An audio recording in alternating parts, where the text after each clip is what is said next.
Hi everyone. On today's video, we're actually going to look at some storage options. I've had people ask me, like, how do you store your embossing folders? So I did something, I went a little extra, but let me tell you, when I was done with it, it made me feel good that I completed something. I love the way it looked. So I took the Avery L stamped and die storage pockets. It's the 5 5/8 by 7 3/8 pockets, and my brother label maker. And what I did was, all the ones where I had at least the packaging with like the name on it, I would print it up on this label maker and then, you know, create a pocket for it.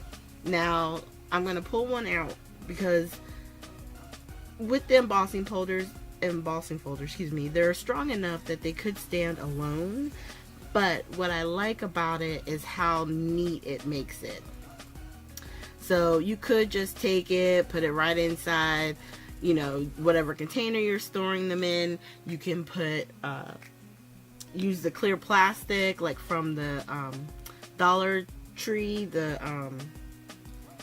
I use the cutting mats, and you can cut them tall and then label, you know, I can't even think right now, like geometric or nature or hearts, like love or Valentine's, and create sections. And then that way you can put your folders in some type of an order if that works best for you.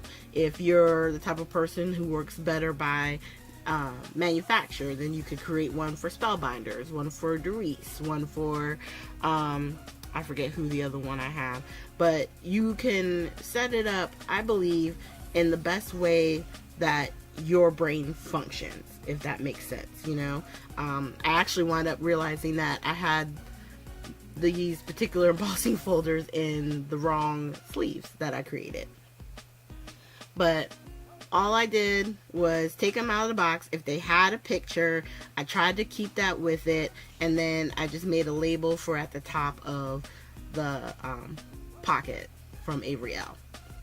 And like I said, some of them, like these ones that I got from Spellbinders, they're actually taller than the pocket page by like 1/4 of an inch.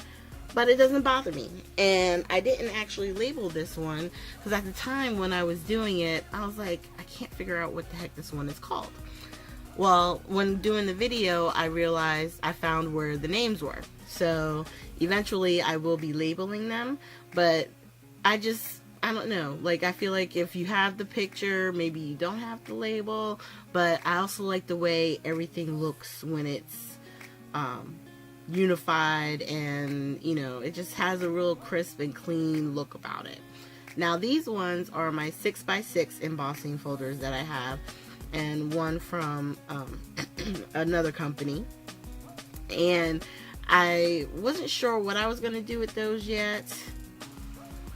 I'm not sure. I have one of the extra large pockets from Avery L. I may use that and just trim it down and create a pocket for those, just so that way everything's in the plastic and it all looks, you know, clean. I don't know. I love it. I know it's extra. I probably didn't need to use them for these, but like I said, when I was done with it, I was like, you know what? I like the way this looks. I really, really, really do. I was thinking you could separate one and call it nature.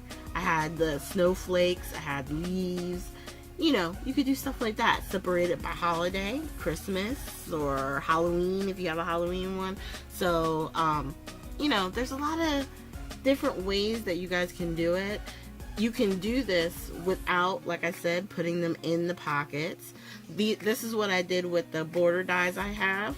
I just put the 3 in one together because those are the only ones I have.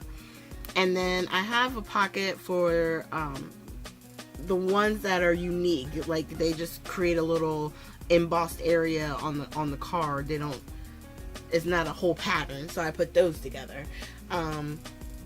You know, you just got to do what, like I said, what works best for your brain, because not everybody operates under the same, you know, methods. Some organizational things work better for others, And I think it's all about trial and error.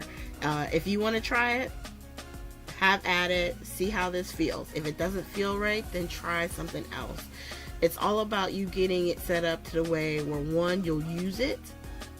Two, it's easy for you to find what you're looking for, so that way you're not spending hours just trying to locate one embossing folder. And three, the main thing is, did I mention that you use it? You know, a lot of us have crafting supplies that feel like they're overwhelming, they're all over the place. This made it neat in one spot, easy access, okay? So thank you guys for joining me. Make sure you hit the like, subscribe, and share button. And at the end of the video, there will be 2 videos to our last 2 technique videos, okay? So if you haven't checked those out, make sure you just click on the videos and it'll take you right to it. Thank you guys, and we'll see you with the next video.